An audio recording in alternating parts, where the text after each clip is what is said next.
We're on this podcast. Survivor represents our life, and when it is gone, so are we. My name is Ethan Kronk, and I'm joined by my co-host Connor Boudreau. How are you doing today, Connor?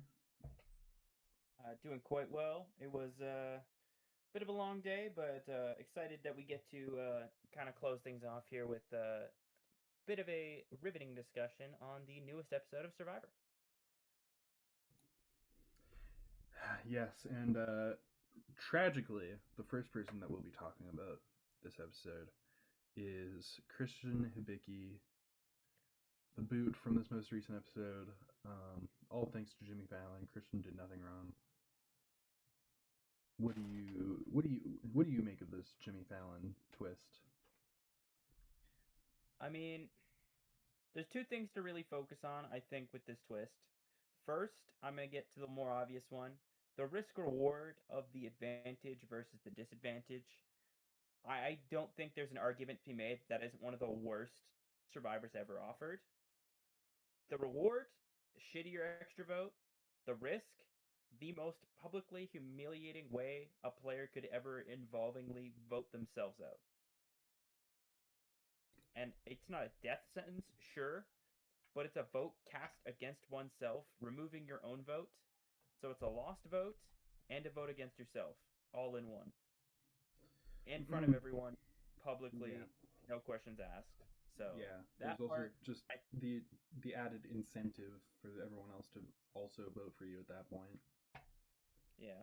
The other part, I have started to come around a bit more on the more I've seen. I mean, the puzzle itself, it's interesting because from the sounds of things, Christian describes it as probably having been about 5 minutes to complete that puzzle.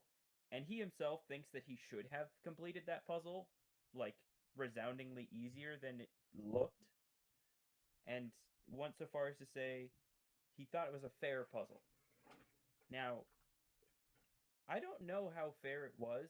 I think it'd be difficult to tell without putting someone under that pressure, which is almost impossible to test.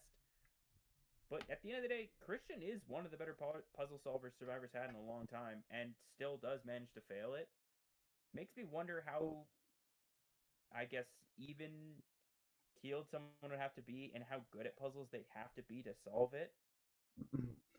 Yeah, especially when you compare it. I like to compare it um, to Stephanie's journey, where I'm fairly certain Stephanie got to choose whether or not she even wanted to like go for go for it with the journey that she went on.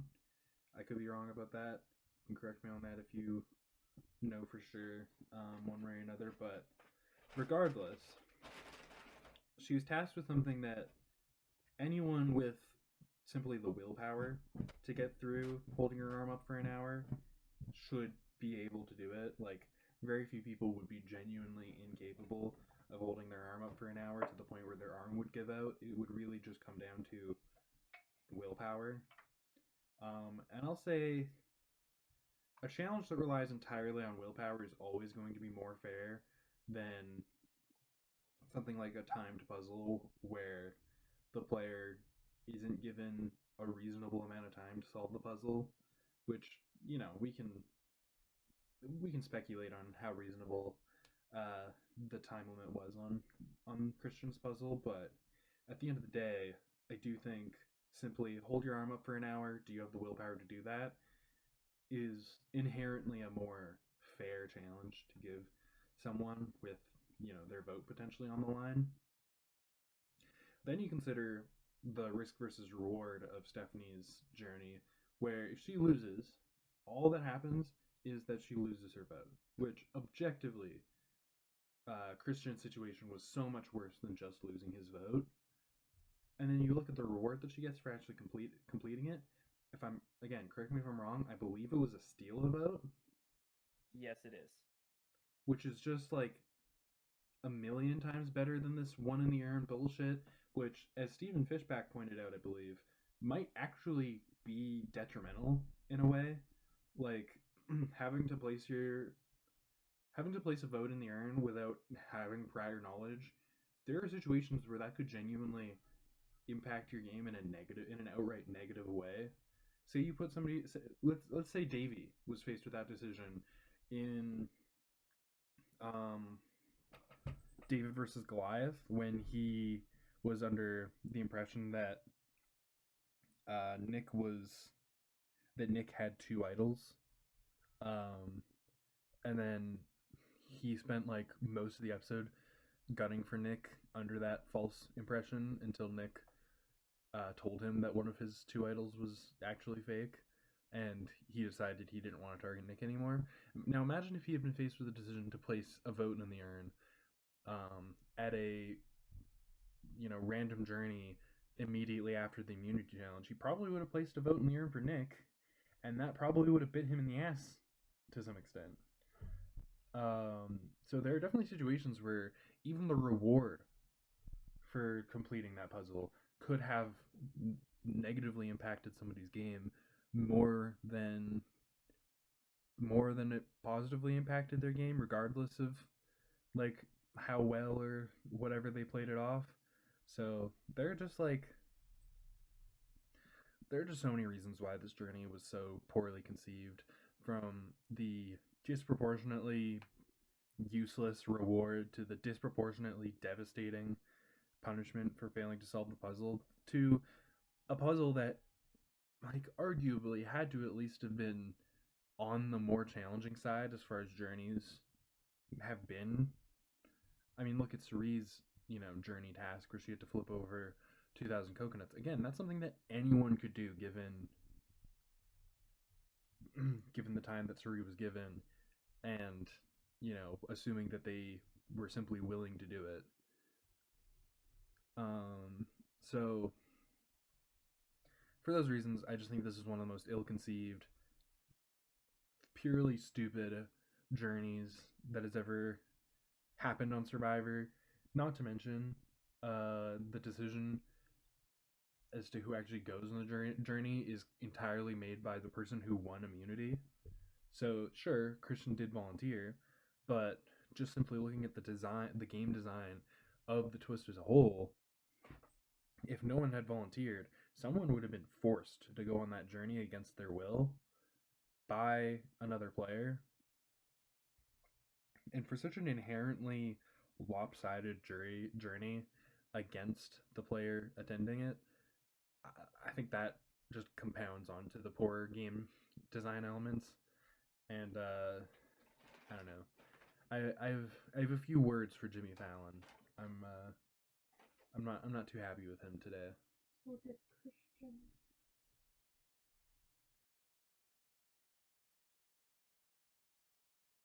Yeah, I think you summed it up pretty well, and I just think it's a really unfortunate way for Christian to go out of this game. I think there's, not much that can really be said about his attempt afterwards to really be able to save himself. I mean, again, what can you do? You're voting your own self out of the game potentially. Like that's the situation he was put in. And you're forced to tell So, everyone. yeah. Again, a humiliation ritual. Truly. A humiliation ritual with real, like, genuine game consequences as well. And it's just so, like, again, sure, Christian was already in trouble, but had he not put a vote in there for himself, had everyone not been told about this, would Rizzo have been fighting as hard to keep the vote onto Christian? Or could Emily have potentially gone home this episode? Like, it's it's tough. I'm not happy with this twist at all. I think this is, in my opinion, the worst twist that's happened on the show so far. I think it's only really competing with the Blood Moon twist, but at the end of the day, the Blood Moon twist really does just serve as a pretty typical de-emerge that we've seen so many times in the new era of Survivor. The only real difference being that it was a triple boot. Billie Eilish Boomerang Idol, I know a lot of people aren't happy with that one. At the end of the day, I think it's a fine twist. I think it was unfortunate the way it played out, considering it arguably screwed over not just one, but two beloved players, and didn't even really play out in any meaningful way. I mean, both of the people who found them were voted out before the people that they were given to. So, not to mention, Aubrey kind of just unceremoniously played hers. So, kind of just whatever. Um, I have to say the one in the urn twist is probably my personal least favorite twist so far this season. But worry not. Mr. James Donaldson, Mr. Beast, is probably going to outdo Jimmy Fallon next episode, but we'll see. Now for a shocking turn of events, I actually have Tiffany at the bottom of my list. What do you have to Really? say about that, Connor? I know, Crazy. I know, it's That's quite a insane, shakeup. man. I'm surprised by this information. I don't know what to do with it. That's almost as if it's crazy that this has happened. Like I don't know since episode 3.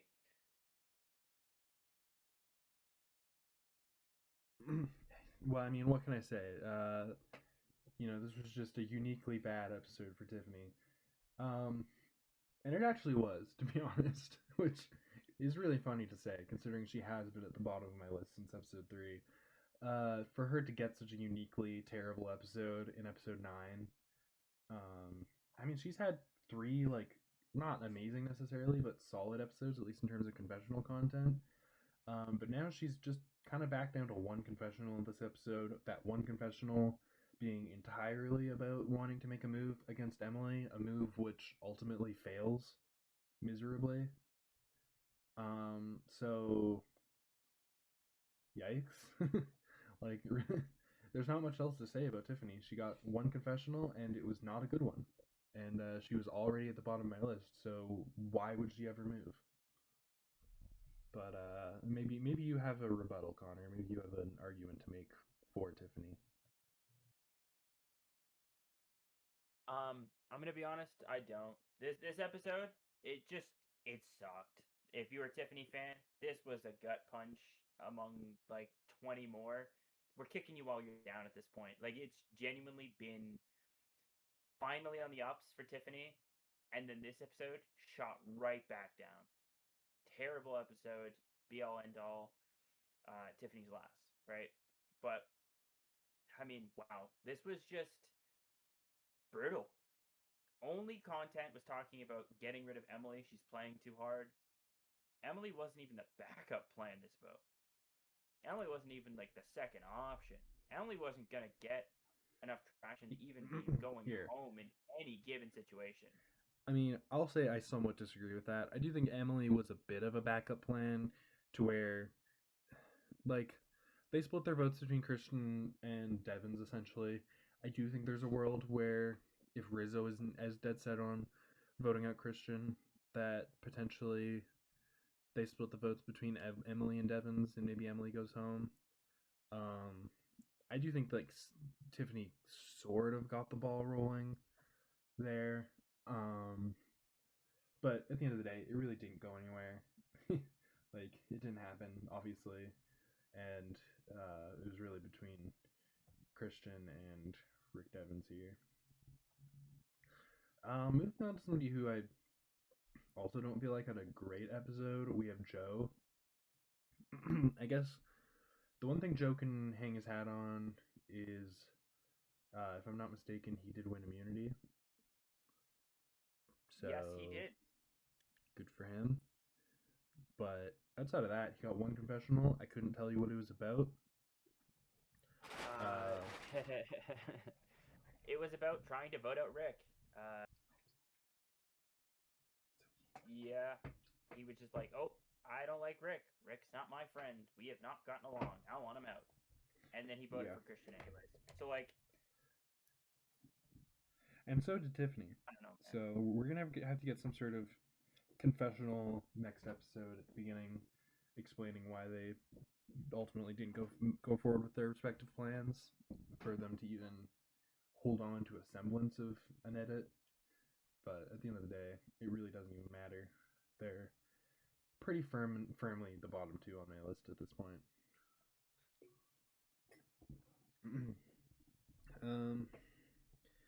Speaking of Emily, I have her next up on my list.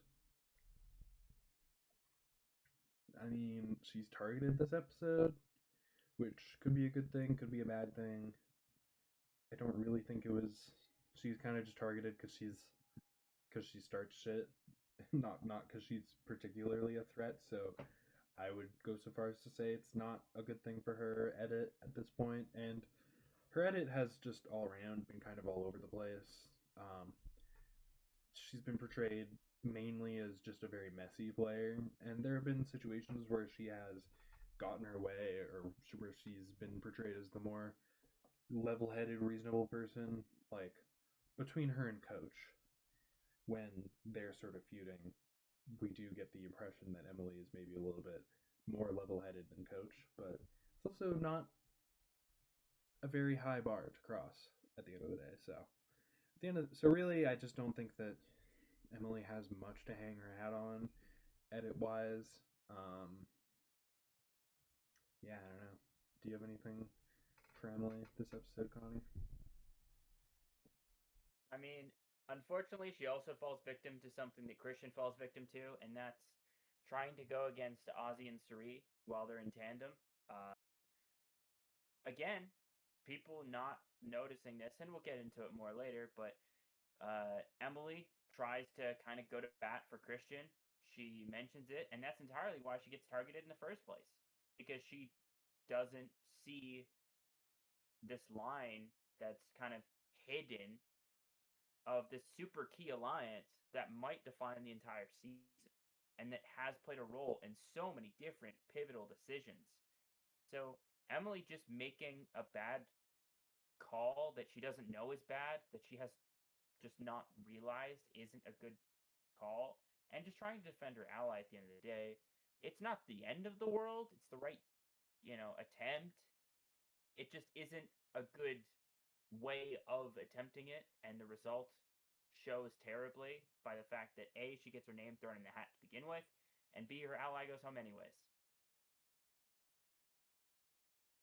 Yeah, and I could see Emily potentially being the next one out, considering how people were fairly willing to not just throw her name out, but consider her as an option. Even the people who were pushing against voting out Emily really just wanted Kristen out more than anything, more than they wanted to keep Emily. So she's not in a good position whatsoever. I guess is the other thing to make note of is that outside of her edit being bad, her actual game position is also just not good, and that's a pretty deadly combo when it comes to trying to win Survivor. But on to somebody else who I kind of feel like is in a similar boat where edit wise, yeah, I think she's just kind of treading water, and then from a gameplay standpoint, I just don't. She's not in any sort of power position. She's kind of a lackey for an alliance that itself doesn't necessarily have all the power. And I'm talking about Stephanie LaGrossa Kendrick. Again, I think that there are. I think the main power alliance at this point is Suri, Rizzo, Ozzy, and the fact that they kind of have their hands in the Jonathan pot. They have their hands in the, Emily Rick pot. They, I would throw like Aubrey in that mix as well. Not necessarily as like a key member of their alliance, but as somebody who also kind of has her hands in all the different pots. But those three are a pretty clear established alliance, and they really are holding the power. And Stephanie just doesn't feel like she's particularly connected to them, aside from a vague connection to Suri. And like, I guess a concept of a connection with Ozzy. I don't know. um, outside of that, I don't know. She's very much tied to Jonathan and Joe. I feel like at this point, but even that we don't necessarily see super strongly. She has a steel boat. That's something that she can potentially work to her advantage. But aside from that, she's the person I'm the kind of the most confused about where she even is at in the game or how much power she does or does not have. And when I look at her edit, pretty middling content across the board. She had one episode that I think you could call like a really good episode for her content, and even then the good content that she gets is fairly circumstantial and fairly contained to the one moment where she kind of had to be shown. So I just don't see any upside to Stephanie's edit, where maybe I don't see any like damning downside either. But everybody else on this list, I see at least something that I can point to as like a positive. Whereas with Stephanie, she's just kind of there, and I think that describes her better than anyone other than Tiffany, who is also kind of just there, but in the worst possible way. But how do you feel about Stephanie, and also like, what's your perspective on her this episode? Because I didn't really get a lot of Stephanie from this episode personally, as far as what I retained in my Yeah, but memory you bank. never do, to be fair. Um, which I understand completely. Now, as the person who tends to hold the most in objectiveness, you kind of summed it up pretty well this episode. You had a pretty good rundown of what happens. Stephanie kind of just knows the agenda at this point is gotta get rid of someone from the Nerd Squad. And, kind of goes to work trying to build something with Ozzy. Kind of starts to establish something that maybe going forward we see more. If we don't, well, we know why, because Stephanie's not winning.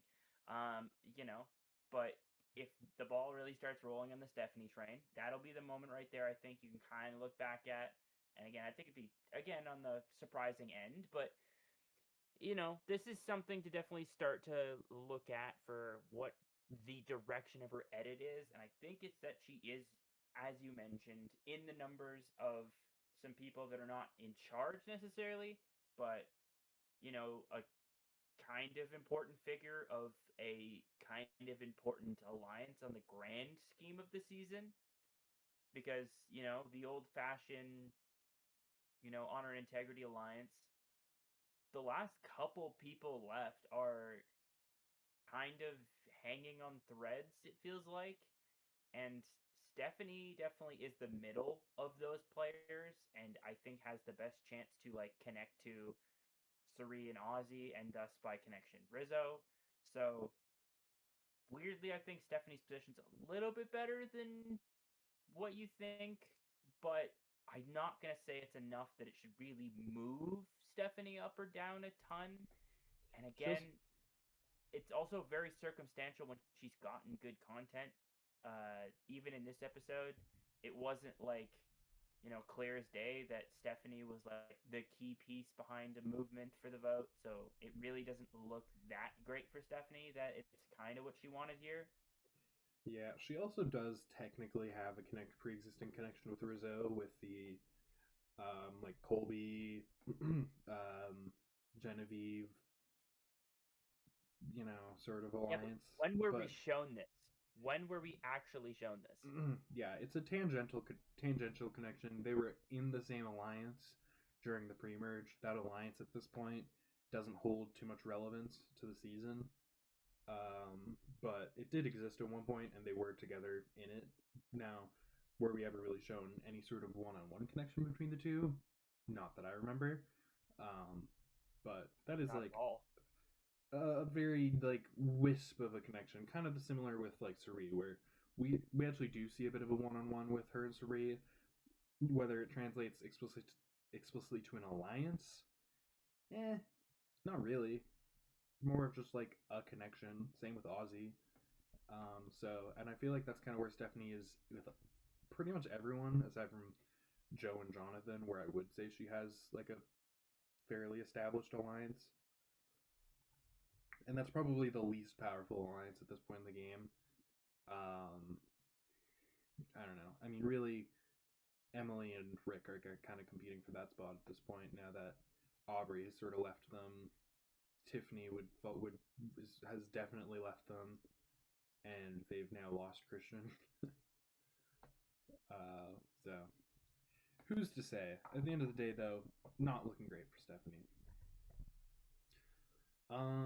Now for the guy who just lost his closest ally, we have Rick Devens. I would say the biggest gut punch to his game is that he just lost Christian. That hidden idol at Tribal Council was kind of used up, and we've moved on from it now, aside from the target that it's put on Rick's back. Rick is, potentially kind of a dead man walking. His only real ally left is Emily, and I'm not sure that's even the closest allyship left in the game by any means.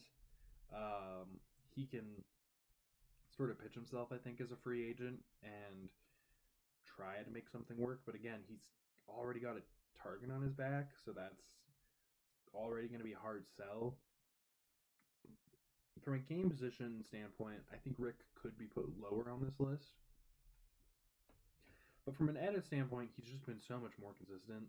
Really, it's just episode 4 that you have to kind of call out as a potential mark on his edit content-wise.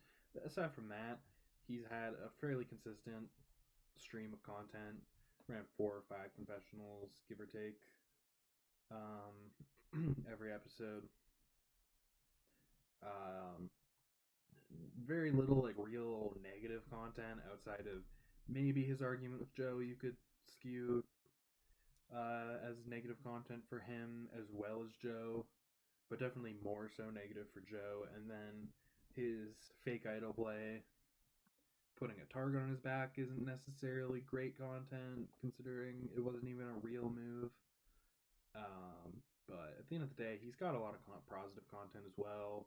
He's gotten a lot of content. He's definitely a core figure on the season, which is more than I could say about Stephanie or Joe or Tiffany or potentially even Emily. And to me, that's enough to keep him just above someone like a Stephanie or an Emily. But he's not necessarily super impressive as far as his winning chances are concerned, in my opinion. Yeah, and with Rick, the other thing that really comes to mind as well as to why he could kind of just sit in this middle spot for a while on our rankings is he's always going to be a threat. There's just no world where Rick's name doesn't get brought up until he's gone. I would be thoroughly impressed if he gets through an entire episode where he isn't a possible target. Maybe not the target, maybe not the backup plan, maybe not the guy who gets the second most votes or the guy who gets the most, but he's just not going to leave people's minds until he's gone. And that's typically not a good sign this early in the game. I mean, we've seen crazier things happen where people have been, mentioned for an entire length of a season and just no one got rid of them. But it's very rare, far few in between. And I don't think Rick has the staying power. Yeah, I mean, Savannah's a great example. I think Boston Rob's a great example of this. But they also had the ability to pull some staying power. Rick doesn't seemingly have any way of doing this. There's just too many people that are not like set against certain people, and like the way that numbers fall, I could see him getting pretty far into the game still. But for him to get to the final 5 would be a truly astonishing result, I think, at this point. He has to put those idle hand abilities to use for once this season. There's probably a merge idol hidden somewhere out there. So that's definitely a saving grace for Rick, because as long as there's an idol in the game for him to find, there's a solid chance that he'll find it. And like maybe Aubrey's idol that was played is also in play. There might be 2 technically, is possible. I don't think they really tend to hide more than one at a time. Potentially, maybe if he found one, they would hide another one, but I don't know that that's likely. Regardless, though, if he just keeps finding and playing his idols, or if he's able to use this fake idol bluff to keep him around a couple more rounds, that could potentially keep him safe for a while. But at the end of the day, he's not looking great as far as where his numbers stand.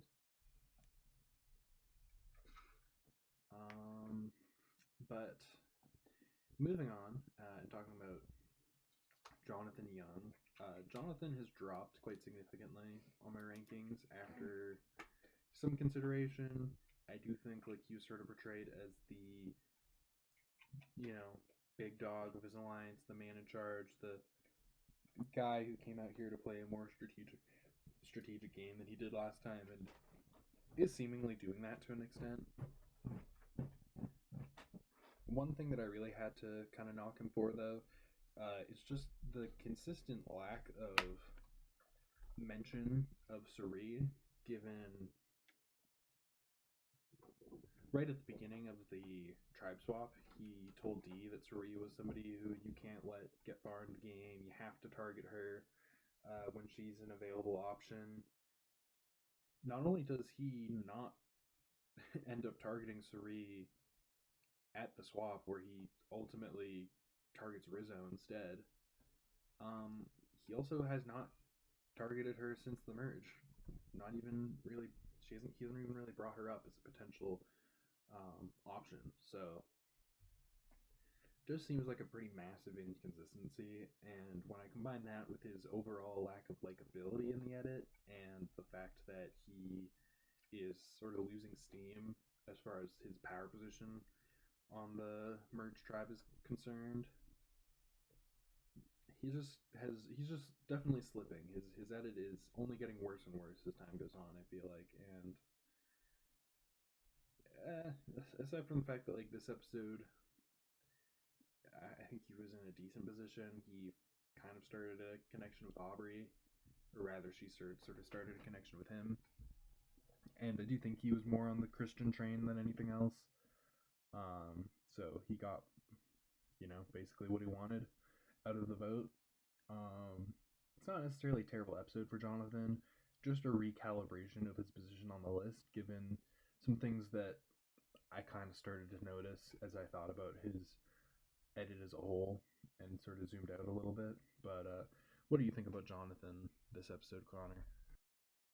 Yeah, I think Jonathan kind of kicks off the category of could legitimately be the winner and it be a likely logic outcome from what we've been given so far. Fittingly, at the bottom of this category, but he is a genuine contender to win at this point and a legitimate consideration. Someone, when you look at the core aspects of his edit, there are enough things that we can genuinely think he could win. And I will point out the Suri thing as well. It's something that when you bring up someone and then it kind of goes, hit or miss, maybe they're trying and things are just not working their way, that can have, goods and bads. This is the opposite end of he brought it up once and it has not been shown since. So again, there's some positives to it of, okay, at least he mentioned Suri, but now it looks more like a positive on Suri's end and a negative on Jonathan's end that it just hasn't come back into play. He's had to depend on Suri to try and, keep his position in the game. Jonathan has been, under some fire. His alliance was heavily targeted and by Suri herself. So there's just a couple of things that I feel like is crucial for Jonathan's edit to kind of steer back in the right direction.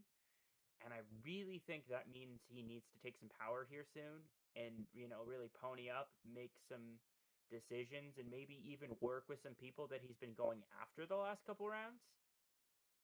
I think a world where he tries to work really well with Aubrey, Tiffany, Emily, and Rick could see him jump up to the top of the rankings again. But otherwise, I think he's kind of just going to be stuck at the bottom of the contenders tier.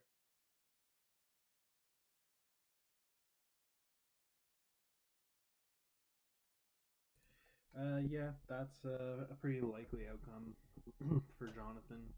And I will say, I think his edit is giving like sort of losing finalist vibes, where like, yeah, he's a contender, but there's some pretty significant downsides to his edit, and that's fairly consistent with someone like Xander from season 41, or Mike from season 42, or Cassidy from season 43, or Carolyn from season 44, or Austin from season 45, or I wouldn't even say Charlie season 46. I think his edit was good enough that he doesn't really fall into that category. But Sam season 47, most of the new era seasons have had this character player who really kind of sits in the contenders tier, but has some pretty obvious downsides to their edits that you can point to and understand why they ultimately didn't win at the end of the day. So, Sage on the most recent season, I think, is a good example of that. But ultimately, that's kind of where I'm seeing Jonathan's trajectory going. But we'll have to see. Moving on to Aubrey, and when it comes to Aubrey, my take on it is that I do see a winner's edit there for Aubrey. A lot of content about how she's, stepping up her game and, starting to form connections with people from all different corners of the game. She kind of formed something with Jonathan here. She was willing to take out Christian. Like, she is really playing the middle and kind of working every angle and ramping things up as she said she wanted to do. She had a rivalry early on in the season that, well, I do think was kind of anticlimactic at the end of the day. She did ultimately come out on top of.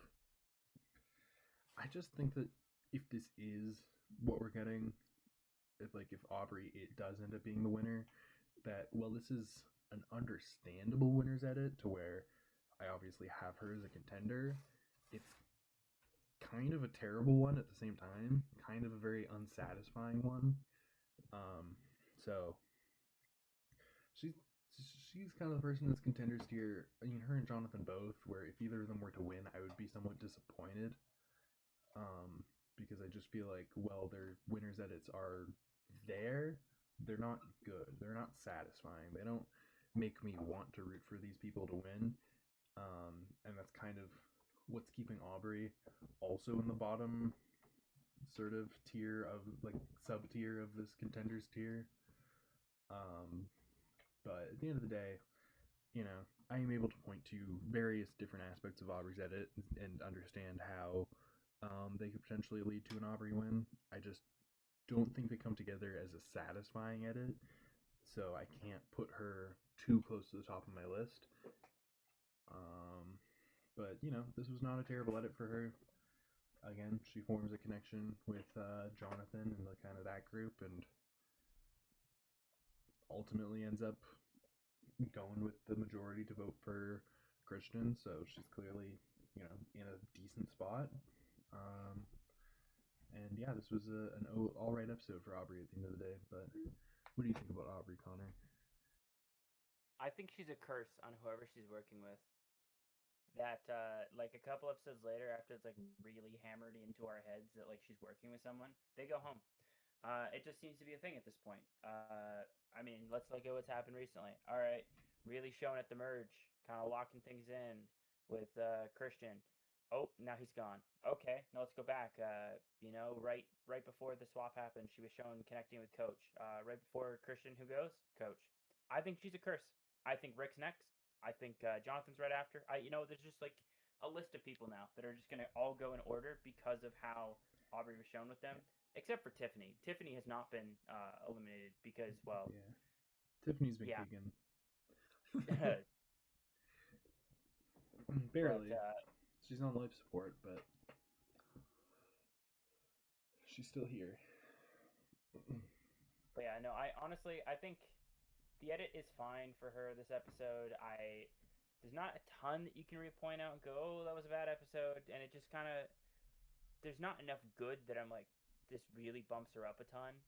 Again, it was also only 2 confessionals, 2.67 average, puts her in the same category as Stephanie, slightly above Joe, and slightly below someone like Emily, where it's like the number alone doesn't scream, oh my god, Aubrey's about to win. Whereas like there's other players where the number screams, okay, I see why they win, or like like just the really casual look of it makes me think they're going to be a winner. And then again, when you dive in a little deeper, Aubrey's got her hands in a lot of cookie jars right now. She has great game position, but I don't see enough game moves. I don't see enough like key connections to really drive this that it becomes like a good win.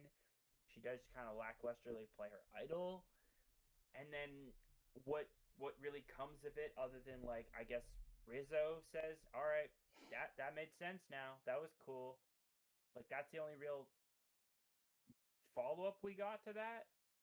So like I don't really know where to take that into consideration if it just doesn't really do anything for me.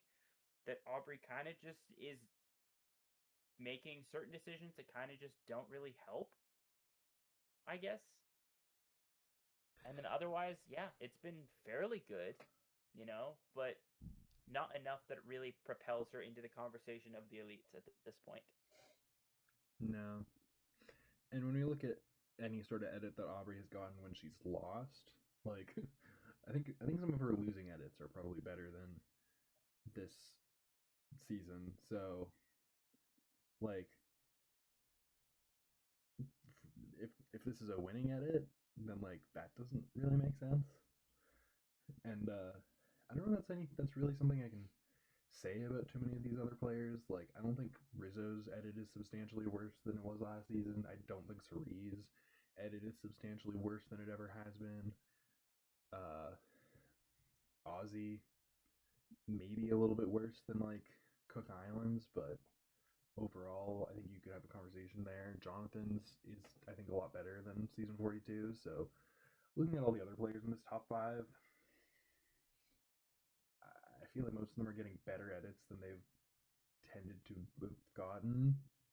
And you look at Aubrey, who's now a four-time player, and arguably, at the very least, her original season's edit was so much better than this one. For her to come back for her fourth time and get this type of edit as a winner just wouldn't make much sense to me. But if I separate it from that and just look at it on its own merit, it's not.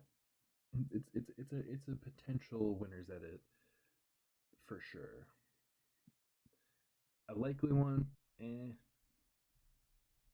not really, I guess, but there's definitely something there. Unlike with most of the other players that are left this season.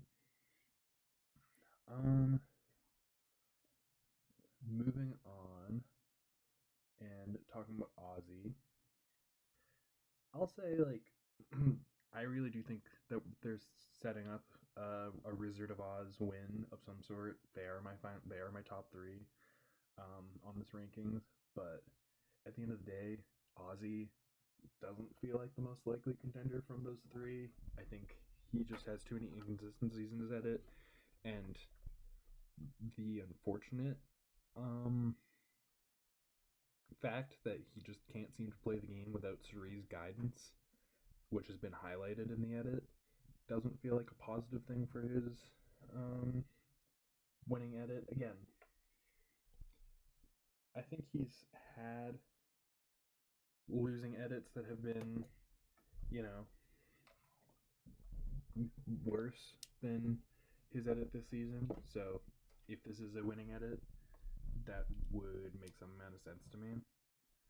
But he does have some negative qualities to his edit that keep him at the bottom of the Wizard of Oz trio. But I just feel so confident that one of those three should win the season as far as what we're being shown, that he by default lands in the top three until I see something so overtly negative about his edit that I have to drop him down out of this top tier. So for now, he stays here pretty firmly in third place for me.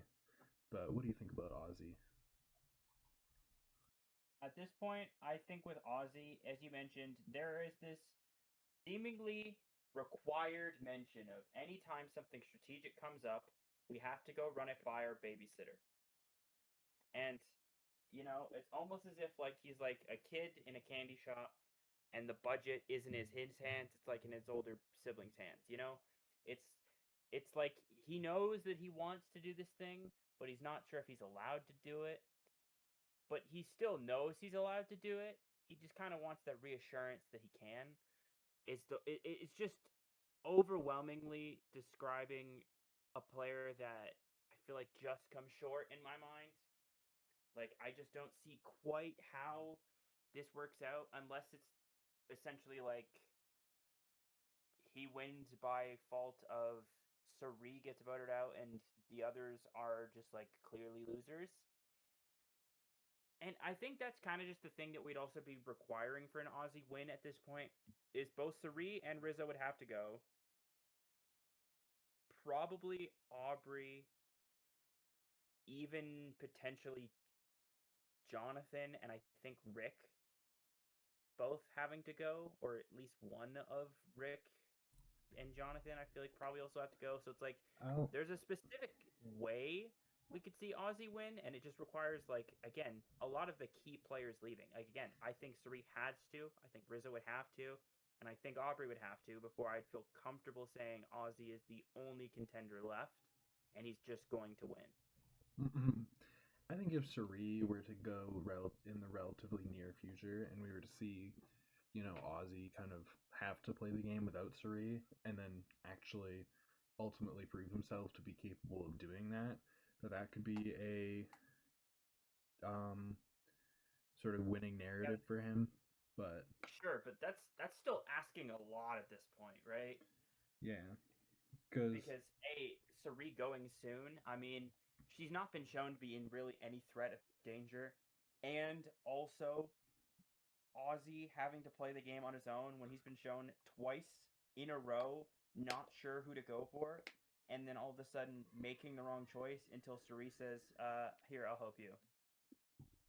yeah, So like, I don't know, man. It's and then technically he doesn't even vote the correct way here. Not that it really matters, but you know, no, I mean he was in on the overall plan this episode, so yeah. I don't really put any stock into that. Just being on the wrong end of a split vote, I mean that's by design, so I'm not really. Yeah. um, Anyways, moving on, and I'll let you do the honors again. The man, the myth, the legend, RIZ, Riz, God, baby, back at it again, number 2 on the list. And for your boy, it was honestly not the craziest of episodes. It was actually kind of a lax one. And he didn't get a ton of confessional time, but boy, he did get his screen time and his power was shown. He was the real driving force from the episode's edit narrative as to who was going after Christian the most, I find. Maybe you could argue Suri, but like, I feel like there was no person shown really pushing harder than Rizzo, and his only confessional went towards that. So again, a not very like strong total number, and the time wasn't that high that we saw Rizzo individually chatting on our screen, but the emphasis on what he actually impacted was absolutely there for the full episode. Uh, Again, overall great result. Alliance unscathed. Aussie took a couple, cuts maybe, but in terms of how it actually impacts Rizzo's game, none. And the focus kind of being shifted off of his idol, which we didn't mention that for Ozzy, because I feel like it was more impactful for Rizzo. The fact that his idol still isn't in really any conversation is great. Well, I don't think anybody other than Suri and Ozzy actually know about Rizzo's idol, so that probably plays a factor. Um, Whereas people do definitely know about Ozzy's idol. Um, so Rizzo's idol is still kept relatively secret because Genevieve didn't want to tell anyone that she had sent another idol, and Rizzo didn't tell anyone until he had a firm alliance with Suri and Ozzy. He might have told Dee. I'm not 100% sure, but she's gone anyways, and I don't actually. No, did Dee go around telling people? She told Tiffany Did or she tell? Emily. I forget Did which. she not tell Emily, and then Emily maybe told? So maybe Yeah. people do know about Riz's idol, and I'm making stuff up. Either way, people aren't talking about it, so it's clearly not the end of the world at this point in the game. And if season 49 is anything to go off of, Rizzo knows how to hold on to an idol for a while, even with a target on his back. So, but yeah. Now for the number one spot, we have Sri Fields, and look, at the end of the day, this was a phenomenal episode for Sri. She got exactly what she wanted. She exerted her will over the season, showed complete control, and wasn't really ever challenged in any sort of significant way. Pretty clean, spotless edit for Suri thus far. Only real bumps in the road have been all the way at the beginning of the season, essentially. So they're not really impacting her at this point in the game. 32 confessionals is a very solid amount, all in all. There's really nothing negative for me to say about Suri.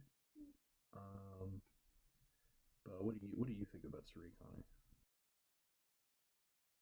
I think it kind of goes back to that age-old tale of if she gets there, will she get there? How the fuck does she get there?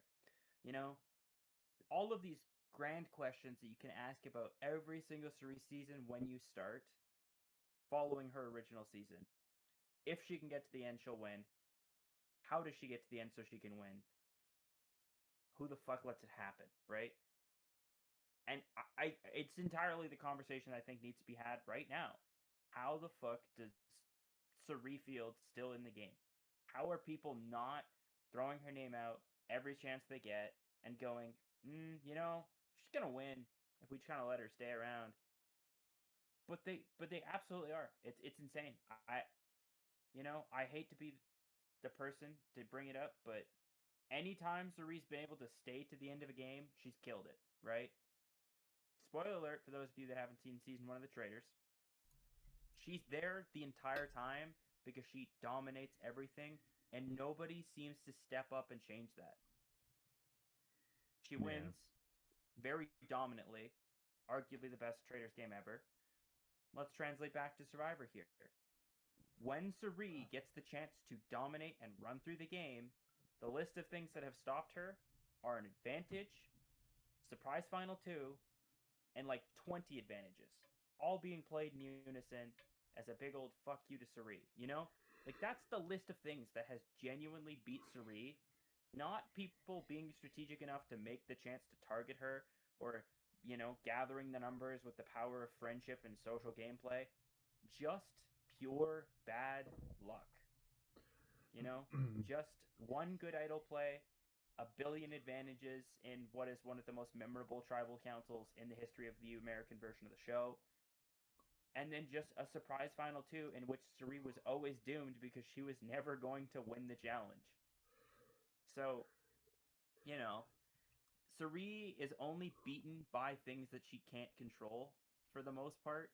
And right now, that situation is so hard to imagine because the people that have the power to do this more or less are her allies, right? When you look at who actually has the advantages to do some bullshit and get rid of Cerie, it's Boomerang Idol, her number 1 ally has.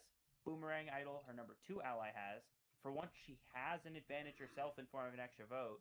And Stephanie has a vote steal. The only person on the beach that we've been shown knowing this and being able to identify that Stephanie does have an advantage is Cerie. So Cerie knows what it is and knows how to play around it because she's seen proof of it, right? So the only thing is I don't think I think Ozzy's the only person who would potentially take Cerie to the final 3. So she would be relying on a fire making win, which she hasn't been proven to be super capable of. But maybe she's practiced fire since Australia versus the world. That's entirely possible.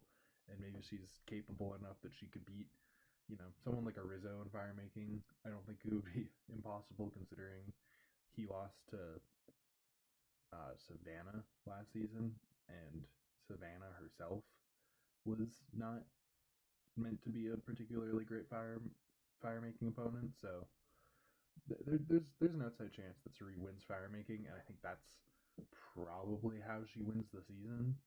Is people just don't expect her to win fire making, so they take her all the way to Final Four, thinking that she's an easy shield to take out at Final Four.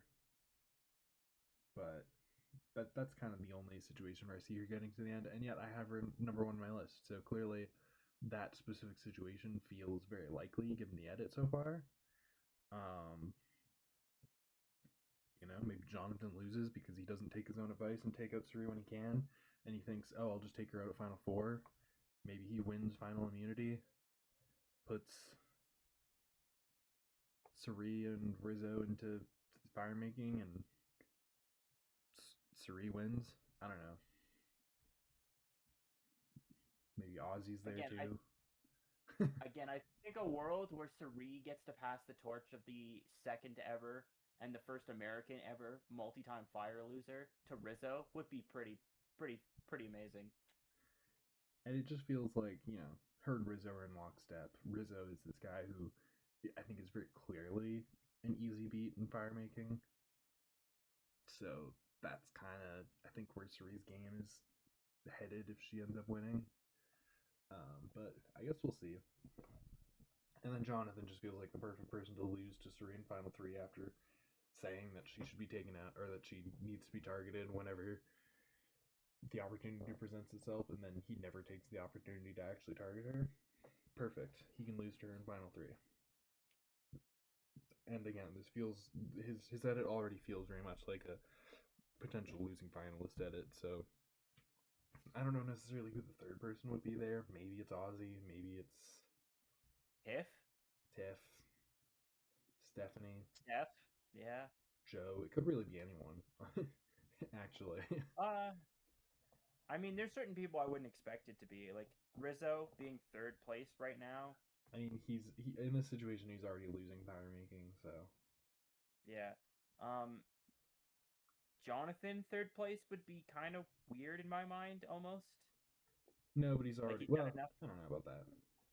He's he's done enough to potentially get some votes over, depending on whoever's in that final three.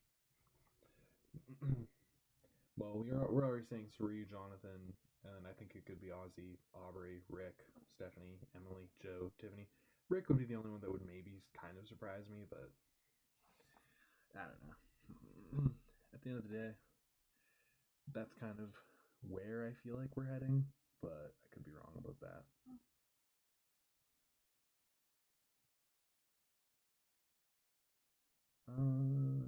But at the end of the day, that's all I really have to say about Suri.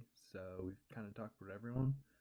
Um, only other thing I had to really mention is just that we have a 2-hour episode coming up here, featuring Mr. Beast, and God, I wish that of all the episodes to be 2 hours, it didn't have to be the Mr. Beast episode. But I guess that's what's gonna have to happen. So we'll see what that looks like. We'll see how cringeworthy it ends up being, or bullshit it ends up being.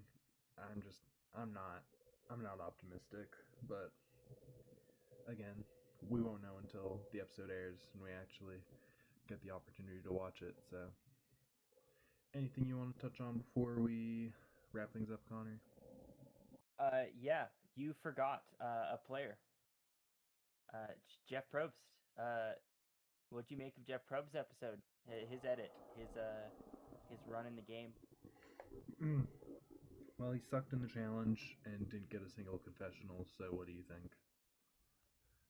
Yeah, I mean, I just wanted to shout out Jeff Probst actually being in a challenge. For the first time he's been shown in season doing so. This is amazing. Uh, I'm so glad. That's the one thing about this whole Jimmy Fallon crap that we got that was actually amazingly cool. Um, If only like that's where it that's ended. yeah, but like, oh man, Jeff Probst actually doing the challenge. That was so cool. It was amazing. It was awesome, and it also gave him like his third episode title, I think. So like, Which is cringe, actually. I don't Jeff know. Jeff should not be getting any episode titles. Yeah. Something else I also want to bring up. Shout out Joe Hunter becoming the I believe fourth American player to win the same challenge multiple times on different seasons. I know Parvati does it, Ozzy does it, and Keith Nail does it. I think I'm not missing anyone, if I remember correctly. Sure. So, I wouldn't really know necessarily, but that sounds, you know, potentially accurate. Let's go, Joe. yeah.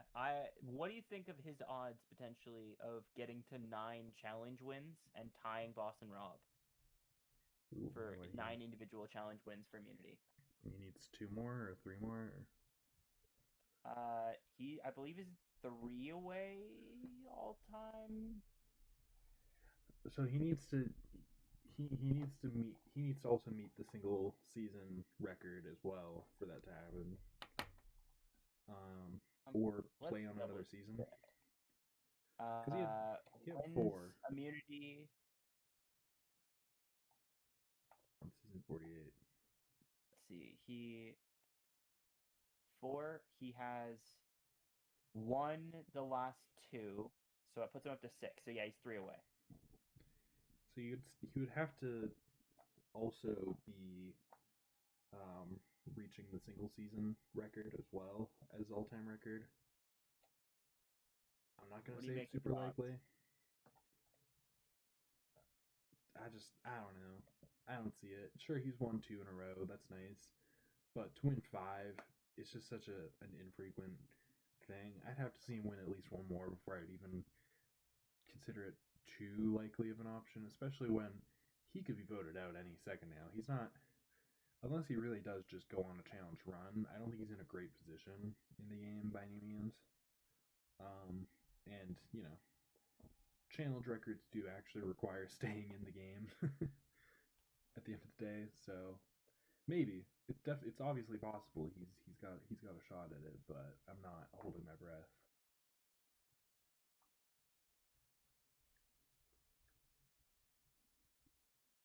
Maybe 25%. Hey, I mean, hey, these are these nods still. Not terrible. What do you think? Where's your head at? I think at this point we're looking at there is 2 or 3 legitimate people I could see going on to beat him more than twice, and that's all that has to happen. Is there's a couple of people that could beat him twice that prevent this from happening. If he just goes on a bit of a run and some of those people happen to be gone soon, he would have the ability to then potentially run the table and get to like final 4 still, or final 5 still, with not really much risk of losing that record. Right now, I think Jonathan, Ozzy, and you know what? I can throw as a collective Aubrey, Rick, Stephanie, Tiffany as like 50-50s, depending on what the challenge is. Emily, strictly in a puzzle sense. Rizzo is not winning. Sari, not winning, right? So there's certain aspects, certain people could beat Joe in. But as a standard of like just pure willpower, any kind of like challenge involving holding oneself in place, balance plus willpower, I see Joe capably winning those kinds of challenges over a lot of these players. I mean, heck, let's look at next episode. We've been confirmed it's Bo Diddley to what I've seen. So the kind of challenge I could see him winning. It really does look like something that, say, like Stephanie, Aubrey, Tiffany, Joe, and Ozzy are probably like the last 5 people I'd expect to be up for something like that. How many And all Joe could time absolutely win it. How many all time challenge wins does Ozzy have? 8, if I'm not mistaken, for Okay. individual immunity. I I'm think putting he is 1 away.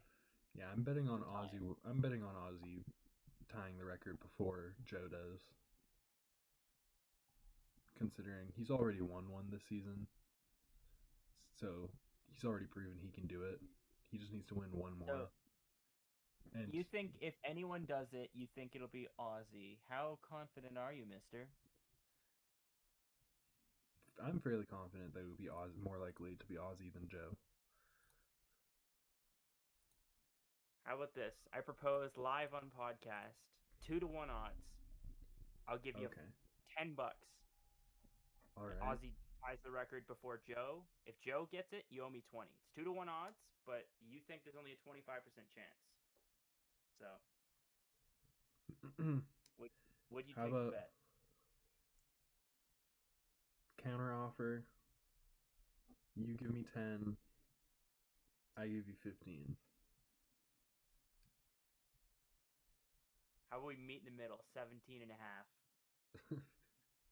I'll give you 17.50 if if 17.50. Joe if Joe if Joe gets to 9 before Ozzy.